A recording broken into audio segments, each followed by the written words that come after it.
me with my issues.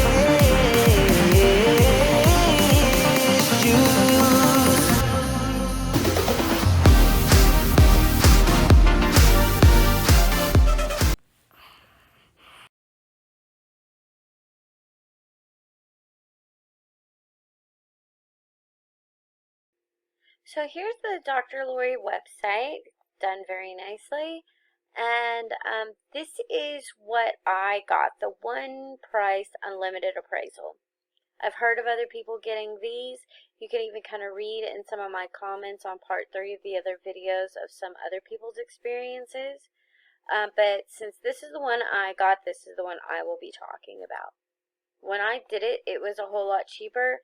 Now it's $1,000 for 7 days or $3,000 for the month. And up here, she will tell you everything she will do. And this video was actually made, I looked at it a few minutes ago, March of 2021, so a few months after I had finished mine. However, it was still pretty close to the one I had seen when I was considering the purchase. And down here, it lets you know exactly what her claims are, and just to say them in kind of a layman's terms, so I'm not taking too much time, she lets you know the value on actual sales records, description and identification, date and heir, approximate or the approximate time period, the condition, an opinion of the selling or buying market, which basically just means where she thinks that you should buy an item or where you should sell it, like at an auction house or maybe even eBay. So she says she can do all. She also says she answers each one of these questions directly. So she's saying herself. I don't know if she has a team helping her now and then she just responds afterwards or not, but she claims that she does this all by herself, which seems like it would be a whole lot of work. Now, if you listen to her little spiel up here, she even says, you ask me the questions. So she doesn't just automatically come back with all of this information. You ask her the questions. And that's what I am going to show you on these emails because I have the questions that I asked on there as well.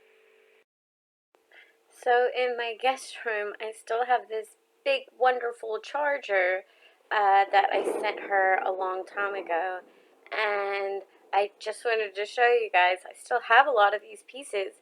So if any of you notice them or know anything about them, let me know because I would still love to know about them. So here's the portion where I'm going to show the appraisals that I received in the emails. Here's all the correspondence I kept from Dr. Lori, and I've just had them in a folder. There's still a lot of them that are unread because I just almost couldn't care anymore at the end. But it started, so around 11:24, and my last response from her was 1/11 of 2020. So basically how this works is I sent a request and I sent 3 pictures and I asked a question and they send me this verification that I sent the request in and it has a number attached to it. And then I can go up here and match the number to it to the response. So let's see. Right here is the response, and at the response is right here, and here's what I actually asked. So I'm going to basically just kind of show you the number and then go to the response. So, because I can show the pictures right from here as well. Okay, so My mother-in-law's here. It is storming outside. My husband came home early so I could try to finish this video. Everybody's here trying to help take care of Olive. And so if you hear laughing and screaming and thunder, that's just a normal day here at the Phipps household. Oh, these are the chickens I showed in that last video. If anybody can just tell me what these chickens are. But like I said, the reason I knew that this one was so upsetting is because it literally says Tokyo. It has a Japanese company manufactures the original tags that are on them, and that's the reason it's upsetting when I see looks Scandinavian. It's like, but did you even read the tag? Did she see the pictures? I'm not sure. That's what's kind of upsetting. And yes, I know my phone number is on here, and that's okay. I don't really care. All of you already know my email address, my phone number. Hey, give me a text. I'll be your friend. 19th century, $125. Okay, so this one I really wanted to know the maker of, because I had bought it. It had some really bad repairs, like you can even see finger glue, but the mark was so interesting to me. So my mother is porcelain and pottery. Look at that mark. I still have not found that mark. I would love to find it. I've said before, like, we're like a family of, kind of what I guess the South sometimes call it. We're junkers, like, and we call like everything crap or junk. We're like, yeah, just that crap or whatever. But we don't mean it like that, because we could be talking about an extremely expensive piece when we're saying that.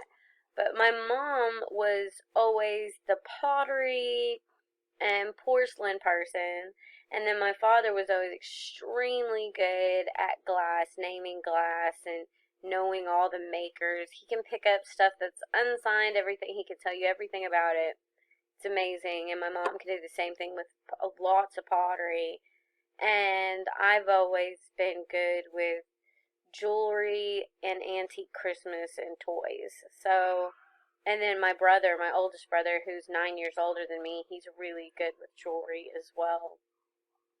Anyways, the maker was the most important thing to me here, and she just said late 19th century, retail value 125. I mean, I could have said a lot of that already, but once again, it's just upsetting, because this is what you get, and I don't feel like paying for this information is necessary.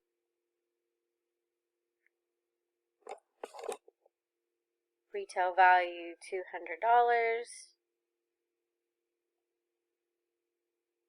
Oh, I found out what this was later, and she's beautiful. I still have her.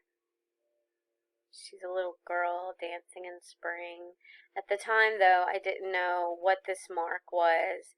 I couldn't figure it out. As my research got better through time, I figured out most of these by myself, and I should have. That's what I'm kind of saying too about getting these appraisals. Most of the time, you can find it by yourself, or find a knowledgeable group on Facebook and ask for help there. A lot of people are willing to help. Retail value $200, but still no maker. So how am I supposed to resell this if there's no maker? Although I didn't resell it, I kept it. $300 for the pair. I bought these for $12. Oh, and this one was really, really important again to me to find the maker. Look at this beautiful pieces. I do still have these as well. I gotta stop calling myself a reseller and just a hoarder. That's what I need to. I am a professional hoarder. But here's the mark. Can I get closer? It doesn't look any better. can see the red letter here, the incised number, that usually kind of is a German sort of thing, but still, no maker, no age, just a value thrown out there. Retail value 250, no maker. Oh, he's cool. I asked what he was too, and because I maybe he's I'm think maybe like a match holder or something. I'm not sure, but he is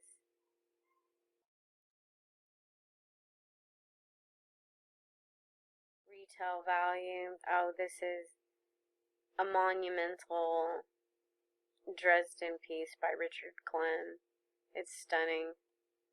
I don't really agree with the retail value even at the time, but that's okay.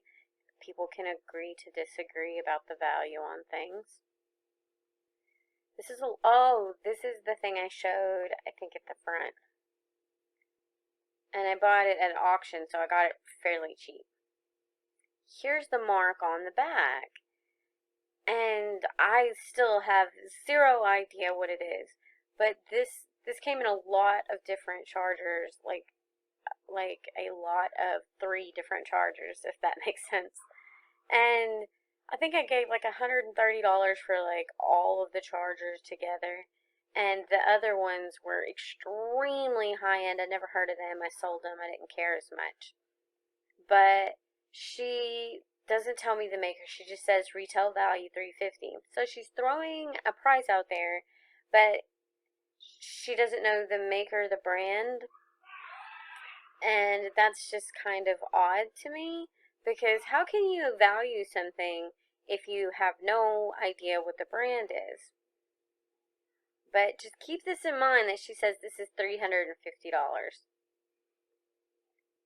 Hand-built jari, not a big name. Let's see. This is so cool. I still have this ring. This is like one of my favorite rings. But it's like this oxidized sterling silver, and they have these diamonds, these little hand-set diamonds in there. And here is the maker's mark. And I have zero idea who this is. This is one I still don't know, but I wish I did. It's very cool. I would love to know the maker. That's all I want to know. And she doesn't know. And that's okay not to know. I'm not saying it's okay not to know, but she didn't know on any piece I sent her, the maker. I don't think, unless, maker unknown. So that's very disappointing considering the lettering is there. So, I mean, probably French unsigned. Let's see what this is. But yeah, that's what I'm saying. So here I'm looking at the cherub candlesticks, and then she says this. I reply with, "Do you know the maker? Thank you." Probably French unsigned. But it is signed. That's the whole point of the pictures. And I know it's not French because I know about the, okay, I don't know 100% it's not French. But from my knowledge that these red lettering and the incised numbers usually are German. And there's the signature right there. And this is when I was getting really, really upset, I think, at the whole process. Looks like amber and silver. Is it marked sterling? Collection. I think it's stunning. This giant piece of amber. And I said, I would like to know the origin or country this was made in, if possible. Also a resale value. The setting is silver and is amber. Thank you. And she says, looks like amber and silver. Well, thank you for those. So I'm going to try to go a little bit faster through some of these because there wasn't a lot of disappointment or happiness through them. She did okay by just giving me the appraisal, and that's fine. So I don't need to sit there and go over every single one of them because I think it would just take too long and be too boring. French Sterling Art Nouveau style. Let's see what it is. This is a piece my brother sold me, and that is all correct, all the stuff she said. It was an Art Nouveau piece, and it was an amazing piece. So this was a good valuation. It was a little low, I think, on the valuation because I think I sold it for more. I think it is just a figure in profile. Oh, here we go. I already pretty much knew the answer. I'm giving the answers on half of these. I would like to know what this is depicting, such as Hercules or Zeus. Also the age and value. So this is a stick pin, and it's a very old stick pin. And this is a carved shell cameo, and it is depicting, now I know, I thought it was Zeus, but somebody who knew cameos really well on Facebook told me when I asked that if you look, this is the lion's skin, and I'm like, oh, I see it now. This is Hercules. He's depicted with the lion from his 7 labors that he killed that he wore. And this is, a very Greek revival stick pin. Even I knew sort of what it was when I asked the question, but then we go up here and it says, I think it is just a figure in profile and not necessarily a Greek or Roman god, which it was Hercules, 100%. It's very well documented in books. And I am even more disappointed now than I was then because I feel like appraisers should know these things, and if they don't, they should do the research to give us the correct information. Well, here's another big disappointment in the jewelry category. C&P Lamy, Lamy. And even then, I could tell it was a Native American design, probably Zuni, because they were the one who did a lot of the inlay for Disney. But I didn't know exactly how to look up those names at the time. I did realize that it was Native American, but what she wrote was so disappointing. As you can see, C&P Jewelry Designs, Pammy marked. It really doesn't even make sense. And what another letdown to realize that she had no idea what she was talking about. She was just looking at a picture and typing something in really quick and maybe hoping that I had no knowledge of anything that I was sending her. And like I said, these weren't tests.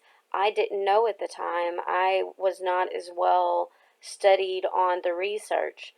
And she said, pay me because the L on the bottom there has been rubbed off. But this is a Native American piece. It's, once again, one of those things where I feel like it's lazy work, or she was overworked and just didn't really look anything up.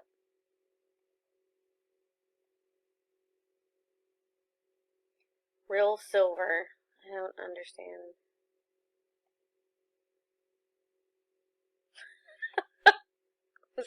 I'm sorry.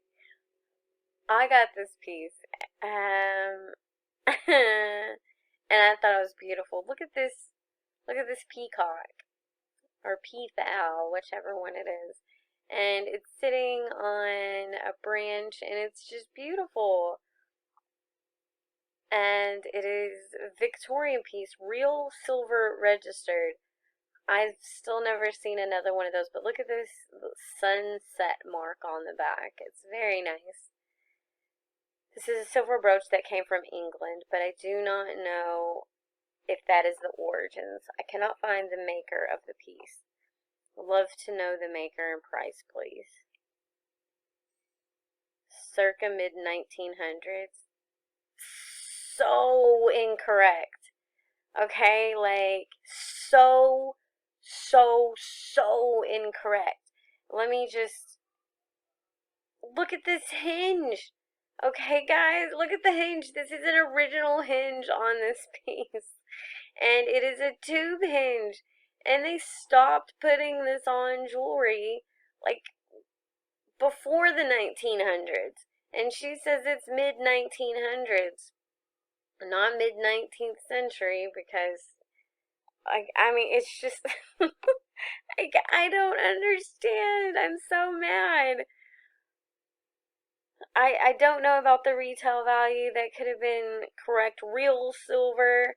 I mean, I guess it says real silver registered, but a lot of these places, after I've seen a lot of jewelry from like Continental Jewelry, they have things that say like real silver or stuff like that on there. But what's this mark? What I like, it still has to have a maker, right? I don't know. I still don't know. I still have this piece. I still think it's very cool. And I love the design on it. However, this right here, circa mid 1900s, so you're telling me this is a mid-century modern piece, and that's just, it's so incorrect. I it's misleading, because when you claim to, when her claims, are to tell you all this information and get all of these things done quickly, and you don't have to research it, she's going to research it for you. That was completely wrong and very, very upsetting to me. So my problem with this one is that she says looks like gutta percha, and now that I know more about this piece, I know it's completely wrong, because I say might be bog oak, might be gutta percha, but I didn't know a whole lot about those types of material at the time. But when I go to the pictures that I sent to her for references, I can tell now quite easily it's not gutta percha at all. It is bog oak. It has those natural striations of wood in there. So I know for a fact it is bog oak. And she said gutta percha instead of saying she didn't know or couldn't tell. And I feel like that's not the best thing to do, not best practice. Okay, so here's one of the most infuriating things that happened during this entire process. And the reason that after everything, I I stopped fighting to try to get the money back. I didn't even care. I felt like she had done a whole lot of work, and I shouldn't at least take that money back from the work she had done, even if I felt like the work was subpar. But I've talked about the charger. I've even shown that I still have the charger. This beautiful piece right here. And I asked for the maker. I remember when she called me, she asked, do you expect me to know how to read Chinese and Japanese? And a little bit, yeah. Or at least have like a translation place for it. But she doesn't know. She thinks it's Chinese. She tells me the retail value is $350. So just real quick, when I said she called me, it was because I put a claim into PayPal and disputed the charge because I didn't feel like she fulfilled her obligations that the little contract was saying that she would do. So I felt like I needed the money back because she didn't perform her part of the job.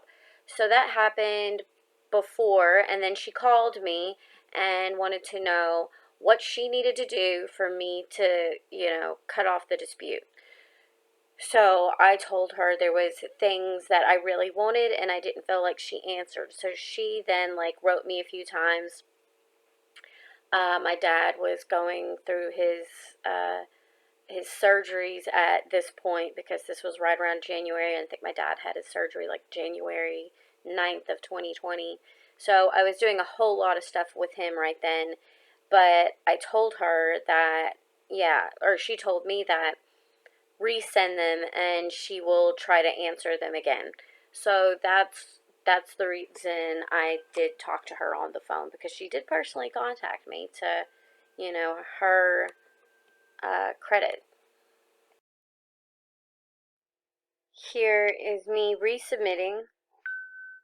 I would like to know the maker brand, thank you. 14 inches. You can see I'm sending her the exact same picture. That's the one from the other email. This is this one. I'm sending her the exact same photos as before. There's no difference in the photos. And she says Chinese retail value $20. So 2 weeks ago, this charger was Chinese and worth $350, and now it's Chinese and worth $20. That was it for me. And a lot of you guys might think that's little or petty. It's not to me. If you're a reseller or a collector, that to me is one of the worst things you could do. It just, I think, is completely out of the realm, especially when you're paying a lot of money for something and you have somebody who is a professional and is has all these claims to their extreme knowledge and their basically wealth of knowledge they have on things, and they can't even get the price right twice. So where did she get that? I know I'm sounding a little bit more mad because I'm trying to sound a little bit more controlled. Something else that was extremely disappointing is when I resubmitted things, all of a sudden I started getting answers of what the brands of some of those pieces of porcelain that I didn't know about were. So she tells me, hey, here is the brand and the date for these items, which is crazy because I had to put in a dispute to get my money back for her to, I'm going to say, do her job. That's what she was supposed to do in the first place, is give me that information. I shouldn't have had to have fought for that information.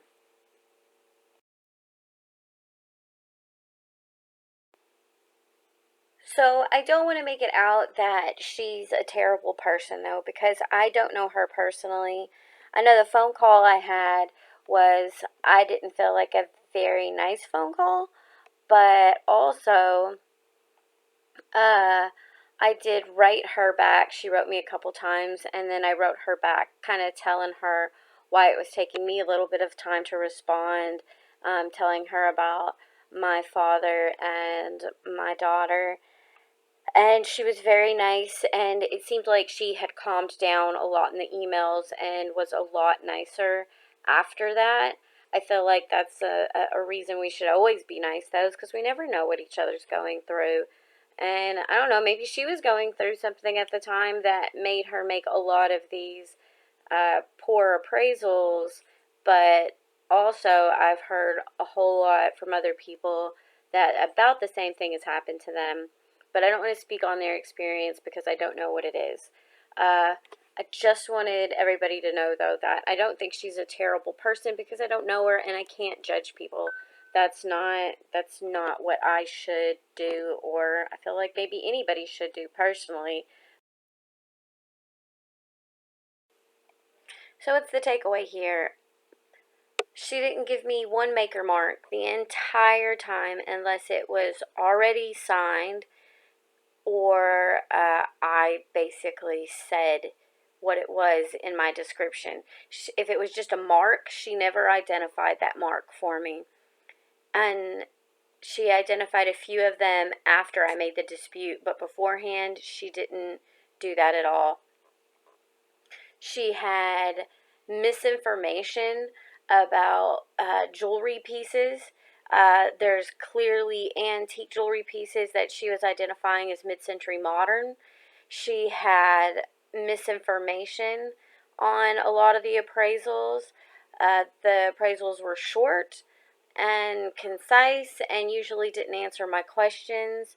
And also, like I said, just the straw that broke the camel's back was when she appraised a piece for $350 and turned around and appraised the exact same piece that I wasn't even looking for an appraisal for. I was just looking for the maker for $20. And I hope everybody understands why I made this video, and that this is so you take your money and you use it to help yourself research and to get great information from people who give great information. I do not know if, she does the same thing now, but I've heard from others that she does. But I cannot speak on their experiences because that's their experiences.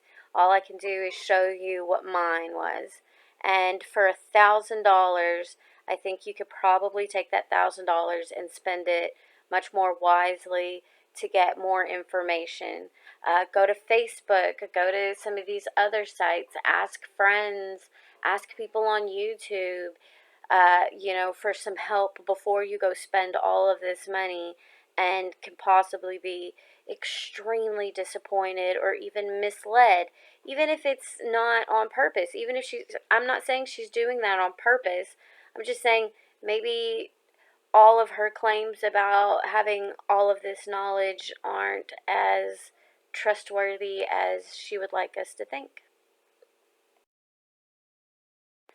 Also, as I predicted, I had a lot of really mean responses, and one in particular was asking for all my credentials. And she said it wasn't classy to make a video over my competition, but anybody who follows me knows there's no competition here. I'm not looking for money. I'm not trying to sell you anything. I don't want your money. I want you to take the information I give you, go out, have a blast, buy jewelry, buy antiques, have a fun time, and buy things that puts a smile on your own face. So I hope this helped, and thank you all for watching, and thank you all for the encouragement, and let's see, the wonderful comments, because some of these comments were made and were so beautiful to me. I admire the fact that you have guts to stand up. Lots of these things made me so happy because I was scared to even talk about this, and I'm not scared anymore.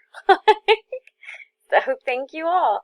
Thank you all for being so wonderful with your amazing comments. It makes me so proud to have people out there with the same uh, values and the same kind of thought process. It makes me feel a little less alone in the world. I hope you all have such a wonderful day, and I am going yard selling with my dad tomorrow. So wait for that video. Thank you, everyone. See you next time. I've got